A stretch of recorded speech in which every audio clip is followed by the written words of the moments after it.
तो भाई ये है हमारी वीडियो का पार्ट नंबर 2, जिसमें हम देखेंगे आपके व्याकरण के और अभिव्यक्ति और माध्यम के। देखिए पिछले वीडियो में हम काव्यखंड, गद्यखंड और बितान के यानी कि आपकी पुस्तकों के पूरे क्वेश्चंस कंप्लीट कर चुके थे। इस वीडियो में हम व्याकरण और अभिव्यक्ति और माध्यम के सारे क्वेश्चंस आपको कंप्लीट करवा देंगे, है ना। व्याकरण में जो आना है, रस, छंद, अलंकार, जो भी आपके आने है ना, सारे के सारे 2 नंबर के क्वेश्चन होंगे, पूरे कवर हो जाएंगे। अभिव्यक्ति और माध्यम के जैसे जनसंचार वगैरह के क्वेश्चन हो गए, सारे कवर होंगे इस वीडियो में, ना। और पिछला वीडियो आपको देखना है जिसमें काव्यखंड, गद्यखंड और बितान के क्वेश्चन हैं, वो आपको कमेंट बॉक्स में मैं लिंक पिन कर दूंगा, वहां पर जाकर के आप देख सकते हैं। नहीं तो आप प्लेलिस्ट चेक कर सकते हैं या फिर आप डिस्क्रिप्शन भी चेक कर सकते हैं। तो भाई एमपी बोर्ड की अर्धवार्षिक परीक्षा में यही क्वेश्चंस आएंगे, मैं गारंटी आपको दे रहा हूं। देखिए सबसे पहले हमें ये सारे क्वेश्चन गद्यखंड तक कंप्लीट कर चुके थे, अब हमें भाई बितान के हो चुके थे, अब हमें भाई यहां से हिंदी के आपके अभिव्यक्ति और माध्यम से जितने भी क्वेश्चंस आपके 2-2 नंबर के आते हैं, और व्याकरण यानी कि ग्रामर से, हिंदी ग्रामर से जितने भी क्वेश्चन आपके 2-2 नंबर के आते हैं, रस, छंद, अलंकार, शब्द शक्ति, शब्दगुण वगैरह जो जो आपका आना है, सारा कुछ वीडियो में कवर होने वाला है, तो बने रहेगा। सबसे पहले हम यहाँ पे अभिव्यक्ति और माध्यम के कुछ क्वेश्चंस देख लेते हैं जो कि आपके 100% आने वाले हैं, है ना। देखिए पहला क्वेश्चन है, जनसंचार के नए 3 कार्य लिखिए। पहला इसका आंसर रहेगा सूचना का प्रसार, मनोरंजन। मतलब जनसंचार का कार्य क्या है? मनोरंजन करना लोगों का, है ना। सूचना का प्रसार करना, सूचना का इस तरफ से उधर एक तरीके से परिवहन हो जाएगा, है ना। शिक्षा और जन जागरूकता, है ना। तो ये 3 जो है कार्य हो जाते हैं, किसके? जनसंचार के कार्य हो जाते हैं ये 3। अगला क्वेश्चन है आपका, जनसंचार के प्रमुख माध्यम कौन कौन से हैं? बहुत इंपॉर्टेंट क्वेश्चन है, 2 नंबर में बिल्कुल रख लो, है ना, लिखा रख लो कि ये आएगा ही आएगा। 100% आपके 2 नंबर आपकी झोली में डाल देगा, है ना, मार्कशीट में।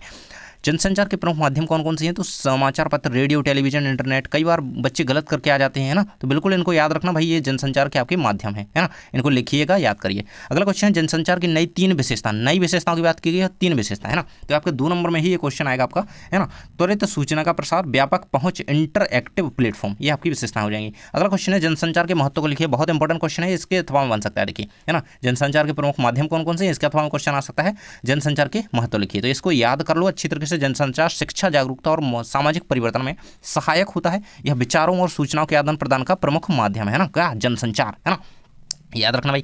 नेक्स्ट क्वेश्चन जो कि आपका ऑब्जेक्टिव में जनसंचार माध्यम से बनेगा, ऑल इंडिया रेडियो की स्थापना कब हुई थी? 8 जून 1936 को, है ना। 1936 सन जरूर से याद रखें, ऑल इंडिया रेडियो, है ना। यदि अभी तक वीडियो को लाइक नहीं किया ना, प्लीज़ यार लाइक कर दिया करो और दोस्तों का शेयर कर दिया करो, क्योंकि यार इसे बनाने में ना बहुत ज़्यादा मेहनत लगती है ना।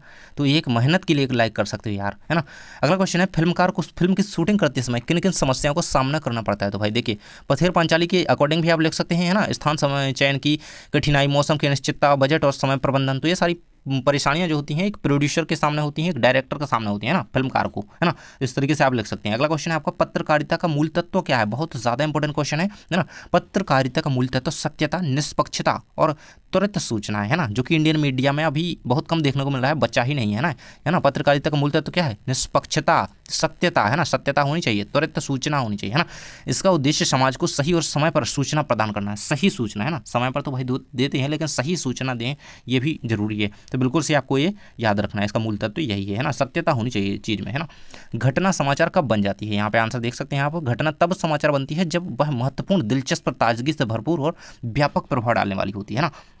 और अगर किसी घटना से आम जनता की रुचि जुड़ी हुई है, उसको समाज पर प्रभाव पड़े, तो वह समाचार जो है मतलब वह घटना जो है समाचार बन जाती है एक तरीके से, है ना। इसका आंसर इस तरीके से लिख देंगे, मतलब उसमें यार एंटरटेनमेंट हो थोड़ा, तो यहाँ पे वो क्या है, समाचार बन जाती है घटना। यहाँ पे देखिए, समाचार का निर्धारण कौन करता है? तो समाचार का निर्धारण पत्रकार, संपादक और मीडिया संस्थान जो है करते हैं, जो यह तय करते हैं कि कौन सी घटना या जानकारी समाचार की योग्य है और उसे किस रूप में प्रस्तुत किया जाएगा, है ना। यही आंसर आपको लिख देना है। अगला क्वेश्चन है, समाचार पत्र के प्रमुख तत्व कौन से हैं, है ना। समाचार पत्र के जो है 6 प्रमुख तत्व होते हैं, याद रखना। कई बार क्वेश्चन में आया है, ऑब्जेक्टिव में बना है, समाचार के तत्व खालिस्तान होते हैं या कितने होते हैं? कितने? 6 होते हैं। ये आपके सामने देखे गए हैं। सत्यता, नवीनता, प्रासंगिकता, रोचकता, स्पष्टता, वास्तुनिष्ठता, है ना। इनको याद रखिएगा भैया, है ना। ये 6 तत्व प्रमुख समाचार के बताए गए हैं। अगला क्वेश्चन है आपका, संपादन का स्पष्टीकरण कीजिए, है ना। इस तरीके से आप इस क्वेश्चन को देख सकते हैं, कंप्लीट कर लीजिए, है ना। देखिए पिछला वीडियो जरूर से देख लेना, और ये पूरा पीडीएफ आपको कैसे मिलेगा मैं आपको बताता हूँ भी भाई, बने रहिए, है ना। समाचार प्राप्त करने के माध्यम कौन कौन से हैं, है ना। देख सकते हैं, पत्रकारिता, टीवी, रेडियो हो गया, है ना। आज के समय में सोशल मीडिया हो गया, है ना, सबसे ज़्यादा एक्टिव है जिस पे इंसान, और फील्ड रिपोर्टिंग और इंटरव्यू, है ना। ये सारे कुछ हो गए ना, ये समाचार को प्राप्त करने के साधन है। समाचार मतलब न्यूज़, है ना। इसको प्राप्त करने के क्या क्या साधन है भाई? पत्रकारिता मान सकते हैं ना, ब्रॉडकास्ट मीडिया, डिजिटल मीडिया जैसे कि सोशल मीडिया, इंटरनेट वगैरह हो गया, है ना, और इंटरव्यू। तो ये सारा कुछ हो जाता है। पत्रकारिता लोकतंत्र का कौन सा स्तंभ है ना, तो ये क्वेश्चन कर लेंगे। नेक्स्ट क्वेश्चन है आपका, पत्रकारिता किसका प्रक्षिप्त रूप है ना। तो पत्रकारिता, पत्र यानी कि न्यूज़ प्रिंट, और कारिता शब्दों से मिलकर के बना हुआ है। पत्र और कारिता 2 शब्दों से मिलकर के क्या बना है, पत्रकारिता बना हुआ है, जिसका अर्थ है संचार और सूचना का लेखन या समाचारों, विचारों और घटनाओं को जनता तक पहुंचाने का एक तरीका है, जिसे हम पत्रकारिता कहते हैं, है ना। पत्रकारी की आवश्यकताएं कौन सी हैं, ना, आवश्यकताएं कौन सी हैं, इस तरीके से एथिक्स की बात की जा रही है, सॉरी। यहाँ देखिए, तो सत्यता और निष्पक्षता होनी चाहिए, गोपनीयता का सम्मान किया जाना चाहिए, समानता और विविधता का आदर, दृष्टिकोण में निष्पक्षता, विधिक और नैतिक जिम्मेदारी, है ना। सबसे बड़ी चीज़ है पत्रकारिता में सत्यता, है ना, और निष्पक्षता। ये 2 चीज़ें अगर हैं तो वो भाई आपका क्या है, बिल्कुल सही पत्रकार है। फोटो पत्रकारिता का क्या अर्थ है, आंसर याद रखेंगे। नेक्स्ट क्वेश्चन भाई हमारा रहेगा, समाचार पत्र का सबसे महत्वपूर्ण पृष्ठ कौन सा होता है ना। अभिव्यक्ति माध्यम है फिलहाल, है ना। देखिए पत्रकारिता क्या है, इसको कंप्लीट कर लीजिएगा, बहुत ज़्यादा इंपॉर्टेंट क्वेश्चन है ये, 2 नंबर में लगभग देखने को मिलेगा आपको, है ना। पत्रकारिता का वह प्रक्रिया है जिसमें घटनाओं, विचारों और सूचना को एकत्रित किया जाता है ना। ये आपके अभिव्यक्ति और माध्यम के यही क्वेश्चन है भैया, है ना। नेक्स्ट है आपका वॉच डॉग पत्रकारिता क्या है ना। देख पा रहे होंगे, वॉचडॉग पत्रकारिता का मतलब है सरकार, संस्थाओं और शक्तिशाली व्यक्तियों की गतिविधियों पर नजर रखना, है ना, ताकि वे समाज की भलाई के खिलाफ ना काम कर सकें, है ना। यह एक प्रकार की निगरानी पत्रकारिता है ना। वॉचडॉग, वॉच मतलब देखना, है ना। ऐसे हमें इन लोगों को देखना है, ये जो सरकार है, संस्थाएं हैं, NGOs वगैरह हैं, है ना, और ये शक्तिशाली व्यक्ति वगैरह हैं, जो इनकी गतिविधियों पर नजर रखना, एक तरीके से वॉचडॉग मतलब इनको देखना एक तरीके से, है ना, इन पर नजर रखना कि ये समाज की भलाई के खिलाफ तो काम नहीं कर रहे, है ना। तो ऐसा कुछ देखना है, इनकी निगरानी करना है इनकी, है ना। तो ये क्या है, वॉचडॉग पत्रकारिता। नेक्स्ट है आपका पीत पत्रकारिता क्या है भाई, आंसर देख सकते हैं यहाँ पे, पीत पत्रकारिता यानी कि येलो जर्नलिज्म जो है वह पत्रकारिता है जिसमें संवेदनशील, भावनात्मक और उकसाने वाली सामग्री का उपयोग किया जाता है। इसका मुख्य उद्देश्य जनता का ध्यान आकर्षित करना और मनोरंजन करना होता है, ना कि सटीक या निष्पक्ष समाचार प्रदान करना भाई। तो इसे कंप्लीट कर लीजिएगा भाई लोग। चलिए बढ़ते हैं नेक्स्ट क्वेश्चन की ओर। आपका अगला क्वेश्चन नीचे दिया गया है, देख सकते हैं यहाँ पे। देखिए यहाँ से हम क्या कर रहे हैं, हिंदी व्याकरण स्टार्ट करते हैं। देखिए इससे 100% है कि रस से आपका 2 नंबर का एक परिभाषा आएगी। आपकी छंद से क्वेश्चन आना है, ऑब्जेक्टिव बन जाए या किसी भी रूप में बन जाए, 1-2 नंबर का छंद से आएगा, है ना। और आपका अलंकार से 2 नंबर की परिभाषा आने वाली, पक्की लिख के रख लो, है ना। और आपकी शब्द शक्ति होगी, उससे 2 नंबर की परिभाषा आने वाली, शब्द शक्ति या शब्द गुण, है ना, 2 चीज़ों से कह लो, है ना। तो बिल्कुल ये सारे क्वेश्चन कवर करने वाले हैं। सबसे पहले हम अलंकार देखेंगे व्याकरण के अकॉर्डिंग, है ना। अलंकार को सबसे पहले आपका क्वेश्चन दिया गया, उपमा अलंकार की परिभाषा उदाहरण सहित लिखिए। तो देखिए जब किसी वस्तु की तुलना किसी अन्य वस्तु से की जाए तब वहां पर देखिए मतलब तुलना की जा रही, मतलब वहां पे एक तरीके से उसकी उपमा की जा रही है, उसकी बड़ाई की जा रही है ना। चांद सा मुखड़ा, ये क्या है, इसका उदाहरण है, बिल्कुल याद रखेंगे, सही माना जाएगा। कई बार ऑब्जेक्टिव में बन जाता है कि उपमा अलंकार का उदाहरण लिखिए, है ना। एक शब्द है, वाक्य मतलब क्या है, चांद सा मुखड़ा।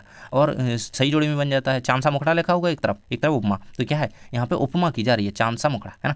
नेक्स्ट है भाई आपका वक्रोक्ति अलंकार, है ना, बहुत ही इंपॉर्टेंट अलंकार है। बिल्कुल मैं कह रहा हूँ कि 2 नंबर में इसमें छपने वाला है आपके अर्धवार्षिक में, 2 नंबर में आने वाला है ये, है ना। देखिए वक्रोक्ति अर्थात तेरी बात टेढ़ी बात, अर्थात जब कोई वक्ता कोई और बात कहे और श्रोता उसका कोई अन्य अर्थ लगाए, है ना, तो वहाँ क्या होता है, वक्रोक्ति अलंकार होता है। इसका उदाहरण क्या रखेंगे, कौन द्वार पर हरि में राधे, क्या वानर का काम यहाँ, मतलब हरि राधा जी ने पूछा कि कौन द्वार पर, तो हरि में राधे, है ना, ऐसा कहा उन्होंने। तो क्या बानर का काम यहाँ, इन्होंने यहाँ पे क्या लगाया है, इन्होंने यहाँ पे अर्थ लगाया कि बानर है ना। तो इस तरीके से अलग अर्थ लगाया है वक्ता ने, श्रोता ने, है ना। तो यही हो जाता है, मतलब अपन कुछ कह रहे हैं, अपना दोस्त कुछ समझ रहा है, यही तो बात हो जाती है यहाँ पे, है ना।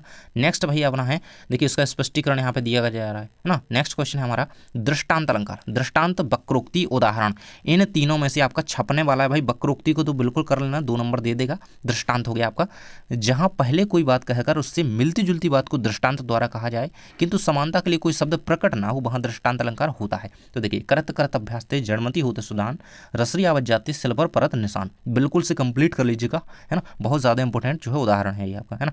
नेक्स्ट है आपका उदाहरण अलंकार। देखिए आपका दोहा हो जाता है एक तरीके से ना, दोहे का उदाहरण भी हो जाएगा, साथ ही आपका क्या है दृष्टांत अलंकार भी, है ना। देखिए उदाहरण अलंकार की परिभाषा उदाहरण से लिखी, है ना। इस अलंकार का नाम ही है उदाहरण, है ना, जहाँ किसी बात को कहकर उसे समझाने के लिए ज्यों जैसे आदि, है ना। ज्यों जैसे मतलब क्या अर्थ, ज्यों जैसे का अर्थ क्या होता है, ज्यों जैसे आदि का अर्थ होता है उदाहरण, है ना। जब हम किसी बात को समझाने के लिए एग्जाम्पल देते हैं ना, तो वही क्या होता है, उसे हम क्या कहते हैं, उसे हम उदाहरण अलंकार कहते हैं ना।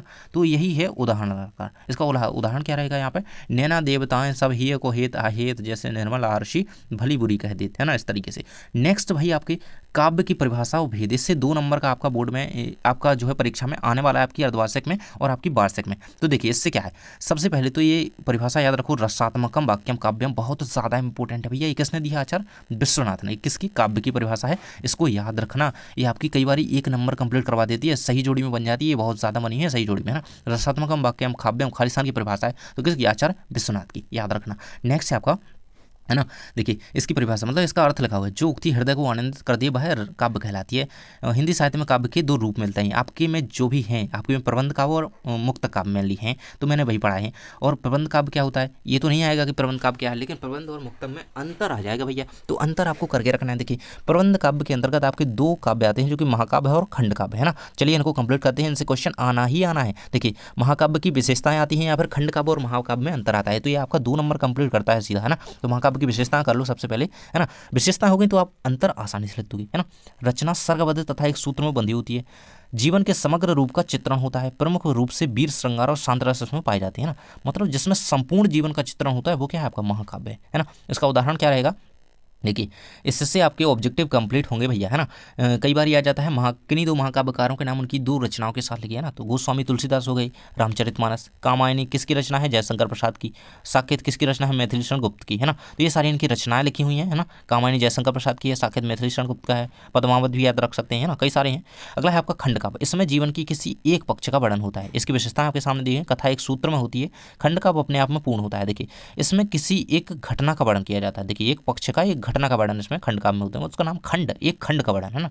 उदाहरण क्या रहेगा, पंचवटी जयदत्त मैथिलीशरण गुप्त, है ना, इनकी रचना है। पंचवटी और जयदत्त किसकी, मैथिलीशरण गुप्त की रचना है, जो कि एक खंड काव्य है, याद रखिएगा, बहुत इंपॉर्टेंट है भैया, आना है। देखिए इसके बाद सेकंड पार्ट काव्य में आ जाता है आपका मुक्तक काव्य, जो कि आपके में है मेनली, है ना, कहें तो, है ना। देख सकते हैं यहाँ पे मुक्तक काव्य के 2 भेद माने गए हैं, पाठ्य मुक्तक, गेय मुक्तक, है ना। तो इनको आपको याद रखने की जरूरत नहीं है, कोई दिक्कत नहीं है, आप इतना याद रखिए आपके में महाकाव्य और खंड काव्य, मुक्तक काव्य, प्रबंध काव्य, है ना। इनमें अंतर कर लेना, 2 नंबर में इसमें छपेगा बिल्कुल, है ना। मुक्तक महाकाव्य और खंड काव्य, है ना।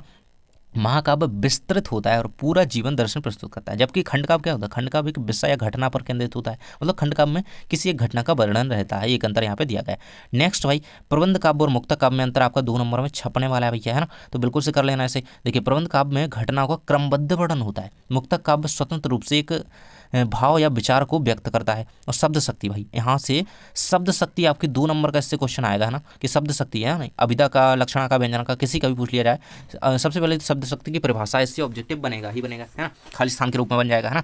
किसी शब्द में, है ना, शब्द की शक्ति को अंतर्निहित अर्थ, शब्द का अर्थ बना बोध, शब्द के अर्थ का बोध बताने वाली शक्ति को शब्द शक्ति कहते हैं, इस तरीके से कह सकते हैं आंसर, है ना। खालिस्तान कहते हैं तो क्या, शब्द शक्ति।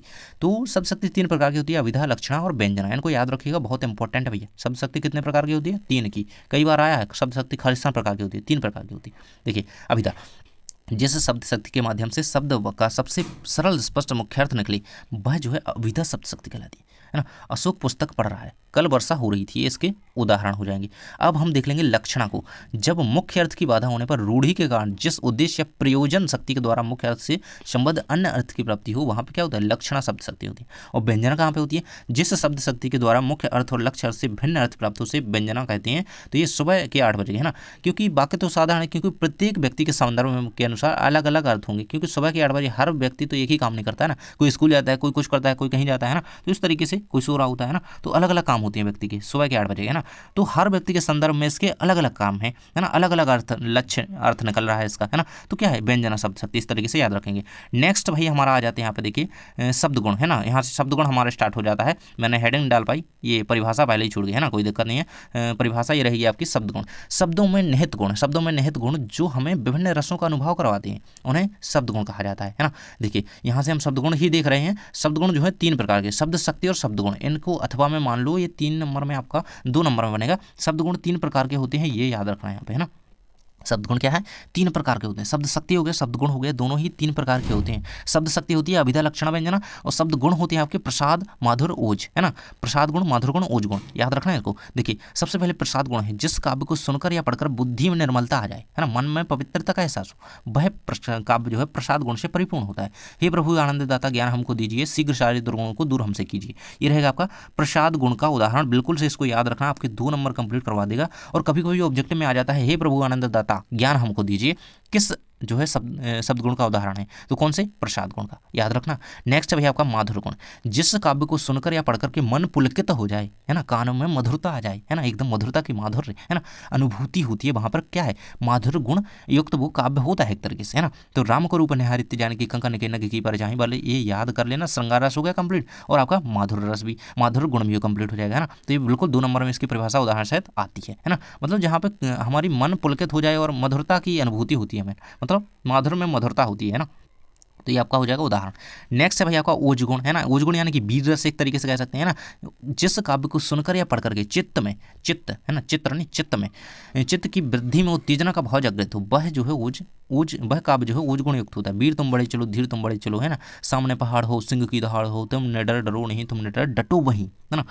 वो झांसी की रानी वाला भी आप उदाहरण लिख सकते हैं ना, खूब लड़ी मर्दानी, है ना, बस वह खून कहूँ किस मतलब का, वो वाला भी लिख सकते हैं ना। आपको एक तरीके से मोटिवेशन मिलना चाहिए, है ना। नेक्स्ट है आपका राजभाषा की विशेषता लिखिए, बहुत ज़्यादा इंपॉर्टेंट है 2 नंबर में। राजभाषा किसे कहा जाता है? सरकारी कामकाज की भाषा को खालिस्तान कहा जाता है क्या? भैया कमेंट में लिख दो भैया, सरकारी कामकाज की भाषा को खालिस्तान कहा जाता है क्या है? बता दो राजभाषा की विशेषताएं। देखिए, काज की भाषा होती है ना, सरकारी कामकाज की भाषा, तो यहाँ पे देख सकते हैं ये थोड़ा इधर उधर हो गया, कोई दिक्कत नहीं है। राजभाषा की मान्यता मिलने से उस भाषा का महत्व अत्यधिक बढ़ जाता है ना। ये ब्रैकेट वगैरह थोड़े इधर उधर हो गए, कोई दिक्कत आ गई है शायद, है ना। सरकारी कामकाज की भाषा कौन सी होती है? राजकीय कामकाज की भाषा कौन सी होती है? राजभाषा, अभी मैंने बता दिया, ये रहेगा कंप्लीट आपका। इसके बाद हम छंद, देखिए भाई, तो आपकी मेनली जो छंद हैं वही मैं कंप्लीट करवाऊँ, सारे में आपको नहीं पढ़ाऊंगा कि भाई ये कर लो ये कर लो, नहीं, जो आपके में है वही पढ़ो, है ना, क्योंकि आपको वही एग्जाम में लिखने हैं फिलहाल। रोला छंद की परिभाषा उदाहरण सहित, रोला आपकी में है भैया। रोला क्या है? एक सममात्रक छंद है, इससे उदाहरण ऑब्जेक्टिव बनता है छोटा सा, है ना। रोला खालिस्तान छंद है, सममात्रक छंद है, इसमें 4 चरण होते हैं। रोला छंद में कितने चरण होते हैं भैया? 4 चरण होते हैं। प्रत्येक चरण में मात्राओं की संख्या समान रहती है। इसके प्रत्येक चरण में 24 के क्रम से कुल 13 और 11 मात्राएं होती हैं, है ना। ये यहाँ पे आंसर आप देख सकते हैं। उदाहरण इसका, निर्बल का है नहीं जगत में कहीं ठिकाना, रक्षा साधन उसे प्राप्त हो चाहे नाना, है ना। मतलब निर्बल जो व्यक्ति है ना, उसके लिए जगत में कोई जगह नहीं भैया, है ना, वह उसे कहे चाहे रक्षा साधन कितने भी हों, है ना। देखिए, मुक्तक छंद आप सामने देख सकते हैं। मुक्तक छंद की परिभाषा उदाहरण से आपके में मेनली रोला और मुक्तक ही है ना। काव्य में प्रयोग होने वाला ऐसा छंद जिसमें वर्णों तथा मात्राओं का कोई बंधन नहीं होता, उसका नाम क्या है? मुक्तक, है ना। देखिए, जो काव्य जो छंद स्वतंत्र रूप में होता है वो कौन सा है? मुक्तक छंद ही है वो, है ना। ये इससे ऑब्जेक्टिव बनाया कई बार, है ना, तो बिल्कुल याद रखना भाई इसे, है ना। ऐसे छंद को मुक्त छंद कहते हैं एक तरीके से, मतलब जिससे कोई से मतलब ही नहीं है यार, उसमें कोई बंधन नहीं है ना, मुझे मतलब अपने काम में छोड़ दो, अलग रहने दो, है ना। ये क्या मुक्त है एक दूसरे से, तो ये क्या है? मुक्तक छंद हो जाता है। यहाँ पे देख सकते हैं, ये रहेगा आपका, मतलब देखिए यहाँ पे ये लाइन आप पढ़िए, बहुत ज़्यादा इंपॉर्टेंट। हिंदी व्याकरण के अनुसार जिन छंदों को स्वतंत्र रूप में लिखा जाता है उन्हें खालिस्तान छंद कहते हैं। तो कौन सा छंद कहते हैं? मुक्तक छंद या मुक्त छंद। यहाँ पे याद रखना भैया, 2 नंबर में, 1 नंबर में ऑब्जेक्ट में बनेगा। इसका उदाहरण आपके सामने दिया गया है। इसके बाद हमारे मुहावरे आ जाते हैं भाई। मुहावरे से एक क्वेश्चन आना ही आना है, मुहावरे से क्वेश्चन आना ही आना है ना, क्योंकि किस तरीके से क्वेश्चन आता है, यहाँ पर आएगा मुहावरों का अर्थ लिखिए और इसका वाक्य प्रयोग करिए, है ना। नीचे और क्वेश्चन है, लोकोक्ति वगैरह के अंतर है ना। देखिए, सबसे पहले अपना उल्लू सीधा करना, है ना, 19-20 होना, इनकी जो है वाक्य प्रयोग कीजिए। अर्थ लिखिए, अपना उल्लू सीधा करना मुहावरे का अर्थ है अपना काम निकालना। 19-20 का अंतर होना, तो मामूली अंतर होना, है ना, 19-20 का तो फर्क है, 19-20 का फर्क है, 19 लाख का फर्क है। ये रहेगा आपका अगला क्वेश्चन। यहाँ पे निम्नलिखित मुहावरों का वाक्य प्रयोग कीजिए। खाक छानना, पट्टी पढ़ाना। खाक छानने का अर्थ क्या है? नौकरी के लिए वह खाक छानता फिर रहा है ना। पट्टी पढ़ाना, अपने राकेश को आपने राकेश को क्या पट्टी पढ़ा दी है कि वह घर जाने का नाम ही नहीं लेता, है ना। ये आपका इसका रहेगा वाक्य प्रयोग, वाक्य प्रयोग नहीं सॉरी, अर्थ रहेगा एक तरीके से ना। वाक्य प्रयोग तो हम नीचे देख ही रहे हैं, ये रहेंगे वाक्य प्रयोग आपके। क्वेश्चन इस तरीके से एग्जाम में आएगा आपका 2 नंबर में। निम्नलिखित मुहावरों की वाक्य प्रयोग, अर्थ बताती हूँ उनके वाक्य प्रयोग कीजिए, है ना। क्वेश्चन आएगा आपका, 2 दे देंगे आपको। अंधे की लकड़ी हो गया, है ना, और ईद का चांद होना, छप्पर फाड़ देना, पेट में चूहे कूदना, इनके अर्थ आपको वाक्य से लिखने। देखिए, अंधे की लकड़ी एक ही सहारा या एकमात्र सहारा, है ना। श्रवण कुमार अपने माता पिता की अंधे की लाठी थे, है ना। ईद का चांद होना, बहुत दिनों बाद देखना है। श्याम, तुम्हें देखने को आंखें तरस गई, तुम तो ईद का चांद हो गए, है ना। मतलब कोई दोस्त बहुत दिन बाद देखता, कहते हैं ना कि तुम तो ईद का चांद हो गए यार, बहुत दिन बाद देखा, है ना। छप्पर फाड़ देना, बिना परिश्रम के अनायास प्राप्ति, है ना। भगवान देता है तो छप्पर फाड़, ऊपर वाला जब भी देता है ना। देख सकते हैं। अगला क्वेश्चन आप करेंगे, पेट में चूहे कूदना, जोर से भूख लगना ना, वाक्य प्रयोग। पेट में चूहे कूद रहे हैं, पहले कुछ खा लें तब काम निपटाएंगे। हम कहते हैं ना भाई पेट में बहुत चूहे कूद रहे हैं, जल्दी से लाओ, है ना। नेक्स्ट है हमारा, निम्नलिखित का अर्थ बता दिए, वाक्य प्रयोग कीजिए, ना। 9, 2, 11 होना, 2 9 11 होना, मतलब इधर उधर होगा कोई 9 2 11 है, पौ 12 होना, ये तो सही है आपका। इधर है 9 2 11 होना है ना। देखिए 9 2 11 होने का अर्थ है चंपत हो जाना है ना। इसका वाक्य प्रयोग है जगार होते ही, है ना। जगार मतलब जब पुलिस का जो जायजा होता है ना रात को, एक तरीके से करें, जगार होते ही चोर 9 2 11 हो गया, मतलब पुलिस की सायरन की आवाज़ सुनकर के ही चोर 9 2 पौ 12 होना, खूब लाभ होना है ना। आज जमीन के व्यापार में पौ 12 है ना। आपने नमक का दरोगों में सुना होगा ये शब्द, पौ 12 है ना। व्यापारियों के तो अधिकारियों के तो पौ 12 है ना, तो ये वही है, उन्हें बहुत अधिक लाभ हो रहा है ना, खूब लाभ है ना। तो ये क्या है, पौ 12 भाई, ये है ना। अगला है आपका आग में घी डालना, मुहावरे का अर्थ वाक्य में प्रयोग द्वारा स्पष्ट कीजिए। देखिए तो उत्तर क्या रहेगा, श्याम ने आग में घी डालकर झगड़ा बढ़ा लिया, नहीं तो दोनों शांत हो रहे थे, है ना। मतलब आग में घी डालना, एक तरीके से जितनी बात हो रही थी उसमें और अधिक गड़े मुर्दे उखा दिए, तो और है ना। निम्नलिखित लोकोक्तियों के अर्थ लिखिए, है ना। देखिए आंख का अंधा नाम नयन सुख, भाई आंख से तो अंधे है, नाम है क्या, नयन सुख। नाच ना जाने आंगन टेढ़ा, इनकी हम वाक्य प्रयोग देख लेते हैं। आंख का अंधा नाम से सुख का गुण के विपरीत नाम, मतलब जैसा गुण है ना उनका, मतलब आंख से अंधे हैं, और नाम नयन सुख, भाई नयनों का काया सुख है ना, जो यहाँ पे कह दिया है ना। गुण के विपरीत हो रहा है ना, बिल्कुल उल्टा। नाच ना जाने आंगन टेढ़ा, मतलब काम ना जानना और बहाना बनाना, है ना। कह देना कि भाई आंगन टेढ़ा है, नहीं तो डांस तो मुझे बढ़िया आता है। चांदी का जूता मारना, लोकोक्ति का सही अर्थ बताइए। चांदी का जूता मारना, पैसे के बल पर काम करना है। देखिए आप लोग एक प्यारा सा कमेंट कर दिया कीजिए, क्योंकि इससे क्या होगा कि हमें एक तरीके से मोटिवेशन मिलता है कि हाँ विद्यार्थी देख रहे हैं, उनके लिए हमें और अधिक मेहनत करनी चाहिए, क्योंकि हम मेहनत तो करते ही, एक लाइक कर देंगे और शेयर कर देंगे तो आपका कुछ नहीं जाएगा यार। दोस्तों के साथ शेयर जरूर से किया करो वीडियो को, है ना। देखिए तकनीकी शब्द, इससे इंपॉर्टेंट क्वेश्चन आपका आया ही आया है और हमेशा आया है ना। 2 नंबर में तकनीकी शब्द से क्या अभिप्राय है, उदाहरण से लिखिए। देखिए तकनीकी शब्द से तात्पर्य उन शब्दों से है जो किसी विशेष क्षेत्र, विज्ञान या तकनीकी, है ना, टेक्निकल रूप से जो वर्ड यूज किए जाते हैं, है ना, कहीं तो सामान्य भाषा में उनका उपयोग नहीं किया जाता है ना। देखिए जैसे कि विज्ञान के शब्द कोई भी आप तकनीकी में लिख सकते हैं ना, सर्वर हो गया, डीएनए हो गया, वाइट हो गया, वोल्टेज हो गया, टॉर्क हो गया, है ना, क्वांटम यांत्रिकी वगैरह हो गए।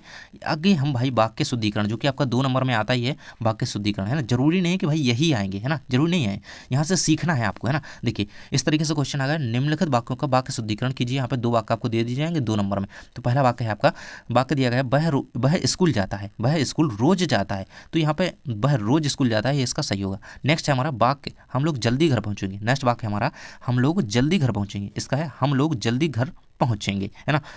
हम लोग जल्दी घर पहुंचेंगे, यहाँ पे जुड़ा हुआ है, यहाँ पे छोड़ दिया। अगला है हमारा, मेरी माँ बहुत अच्छा खाना पकाती है, मेरी माँ बहुत अच्छा खाना पकाती है, तो वही के वही यहाँ पे लिखे हुए हैं। उसने उसने मुझसे कहा कि वह जल्दी आ रहा है, उसने मुझसे कहा कि वह जल्दी आ रही है ना। तो इस तरीके से ये चेंज कर दिए गए हैं, है ना। आप भी अपने अकॉर्डिंग इन्हें देख लीजिएगा। और 2 में दे रहा हूँ आपको कि आपको कमेंट बॉक्स में इनके आंसर लिखने हैं। आपका स्वास्थ्य अब कैसा है, मेरी अंकसूची गुम हो गई है, इन दोनों के आंसर जल्दी से आप कमेंट बॉक्स में भैया बता दीजिए, है ना। चलिए आगे भाई रिपोर्टाज आता है। रिपोर्टाज ठीक नहीं लिखा है, गलत लिखा है, लेकिन हाँ उसमें टाइप नहीं हो रहा तो मैंने ठीक ही ऐसे ही कर दिया। रिपोर्टाज से क्या अभिप्राय है, 2 विशेषता लिखिए, है ना। रिपोर्टाज एक पत्रकारिता की शैली है जिसमें किसी घटना, विषय या परिस्थिति का सजीव विस्तारपूर्वक और निष्पक्ष रूप से वर्णन किया जाता है ना। किसी घटना, परिस्थिति या सजीव का विस्तारपूर्वक से वर्णन किया जाता है ना। ये क्या होता है, रिपोर्टाज होता है। इसकी विशेषताएं क्या रही भाई, तो इसमें घटनाओं या निष्पक्ष और बिना किसी व्यक्तिगत राय के वर्णन किया जाता है ना। मतलब किसी से पूछा नहीं जाएगा भैया कि आप बता दो थोड़ा यार ऐसा ऐसा हुआ था क्या है, तो हम लिख दें, नहीं, निष्पक्ष रूप से, है ना, सही बात का वर्णन इसमें किया जाता है ना। व्यक्तिगत राय नहीं ली जाती, कोई से सलाह नहीं लेंगे भैया, है ना, अपने अकॉर्डिंग लिखना है। घटना या विषय का सजीव और विस्तृत रूप से विवरण किया जाता है ताकि पाठक पूरी तरह से घटनाक्रम को समझ सके, है ना। देखिए नेक्स्ट क्वेश्चन आपको जो करना है भैया, क्रिया के आधार पर, है ना, क्रिया के आधार पर वाक्य के कितने प्रकार होते हैं। देखिए क्रिया के आधार पर वाक्य के 4 प्रकार होते हैं, याद रखना। ऐसे लिखने को तो नहीं आएगा कि कौन कौन से लिख दो, है ना, लेकिन आपको क्या है पता होना चाहिए कि क्रिया के आधार पर वाक्य के 4 प्रकार होते हैं। इनके नाम याद रख लीजिए, कोई दिक्कत नहीं है, काम ही आएंगे आपको। 2 नंबर में क्वेश्चन आएगा, है ना। अब भाई यहाँ तक हम कंप्लीट कर चुके हैं। आगे हम देखेंगे आपके इंपोर्टेंट कवि परिचय, लेखक परिचय। नेक्स्ट पार्ट जो आएगा पार्ट नंबर 3, उसमें हम क्या क्या देखेंगे मैं आपको बता देता हूँ। पार्ट नंबर 3 में हम आपके 3-3 नंबर के जितने क्वेश्चन आते हैं, जैसे आपका लेखक परिचय होगा, कवि परिचय होगा, कौन से करके जाना है 100% आपको देखने को मिलेंगे। आपका अपठित गद्यांश हो गया, अपठित पद्यांश हो गया, आपकी संवाद लेखन हो गया, आपका जो है अनुच्छेद लेखन हो गया, सूचना लेखन हो गया, विज्ञापन लेखन हो गया। आपका 4 नंबर में भी बता दूंगा मैं आपकी गद्यांश पद्यांश की व्याख्या कौन सी करनी है, निबंध पत्र लेखन, है ना। तो वीडियो जाकर के देख लेना, प्लेलिस्ट चेक करो, डिस्क्रिप्शन चेक करो यार, बहुत सारी चीज़ें आपके काम की मिल जाती हैं, तो चेक किया करो यार, आपके लिए ये सारा कुछ, है ना। थैंक्स फॉर वॉचिंग, मिलते हैं नेक्स्ट वीडियो में।